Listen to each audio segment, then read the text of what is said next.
Акумулаторен верижен Trion DeWalt 18 волта DC-MPS 520 модела.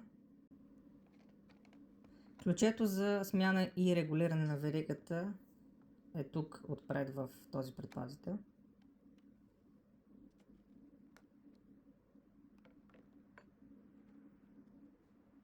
Това реших да го махна, за да мога да режа и по-дебели дърва. Монтирано е с две болчета.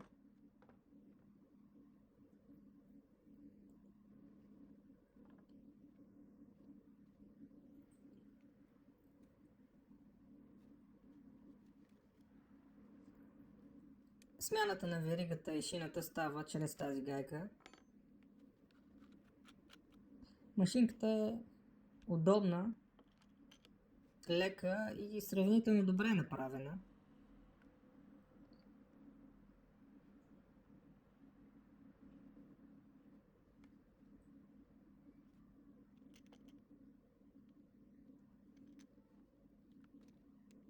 Почти нова е, пробвал съм един-два пъти. Сега, за да претегна веригата, тази гайка няма да я стягам до край. Оставям я прибрана, но леко хлабава, колкото да може шината да се движи свободно. Това болче, като го стягам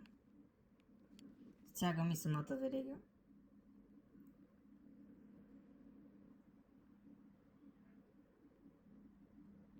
Правя така, че да не може да падне от шината. Това е най-важното.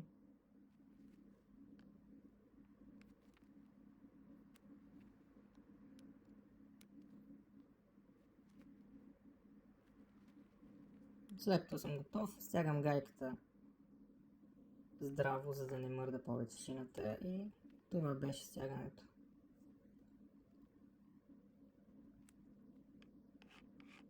Прави впечатление, че се движи малко трудно.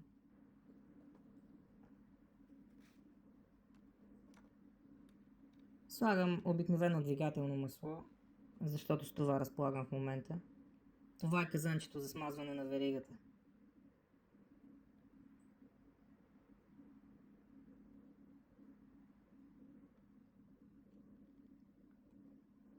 99 децибела, но ми се струва, че не е чак толкова шумна, като други машини, на които отново пише 99 децибела. Пробвам с 2 ампер-часовата батерия, 18 волта. Батерията е заредена.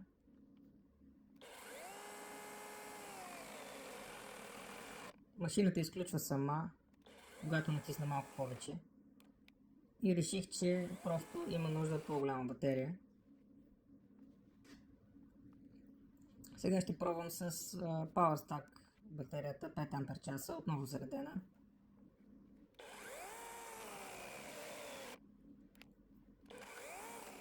Продължава да изключва, когато натисна малко по-силно, което не ми се случва с тази батерия. Тя е доста силна. При другите машини става въпрос. Реших да пробвам и с 9 ампер-часовата, най-голямата, която имам. Но когато и с нея изключи, реших, че има някакъв проблем.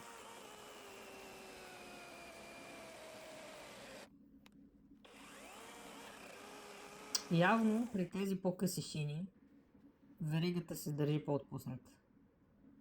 Дава прекалено голямо съпротивление по начина, по който я бях стегнал първоначално, и реших да я отпусна. Нов тест с 2 ампер-часовата отново. Пускам и таймер, за да мога да сравня батериите, които имам. Пак успя да изключи, когато натиснах малко по-силно, и реших просто да не натискам толкова.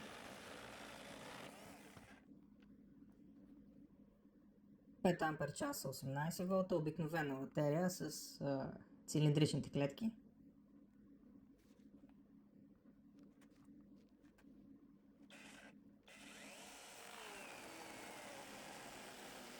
Отново успява да изключи. Натискам колкото мога, но не прекалено много, защото наистина изключва с по-малките батерии. Това вече е PowerStack батерията, отново 5 ампер часа, с нея силата е доста по-голяма. Не успявам да я накарам да изключи. И просто пробва с 9 ампер часовата. Не смятам да работи с нея, защото е голяма и тежка. 5 ампер часовата PowerStack върши същата работа. Едно сравнение да направя с... ако бях избрал да режа с саблен трян. Избрал съм най-големия и с най-остри зъби нож, който имам.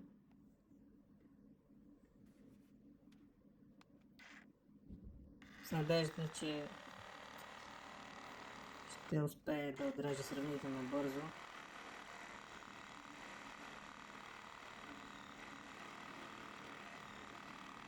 Доста по-неприятно се реже с него заради вибрациите, които има.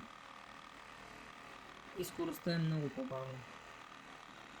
Ако се колебаете дали да купувате верижния трян, ако разполагате с саблен само, или се чудите между саблен и верижен, верижния за чисти дърва е много по-добър избор. Сабления има предимството, че има ножове, които могат да режат дърва с пирони в тях. Там вече веригата най-вероятно ще замине веднага, ще се изтъпи.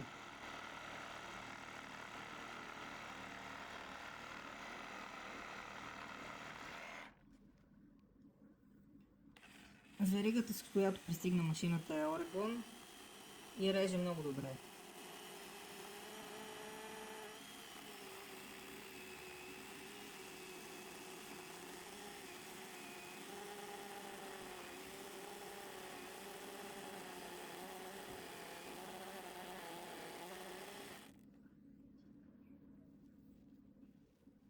Смазването също е много добро. Маслото в резервоарчето не тече, както и да я съхранявам, по какъвто и начин да оставя машината, не тече, което е голям плюс.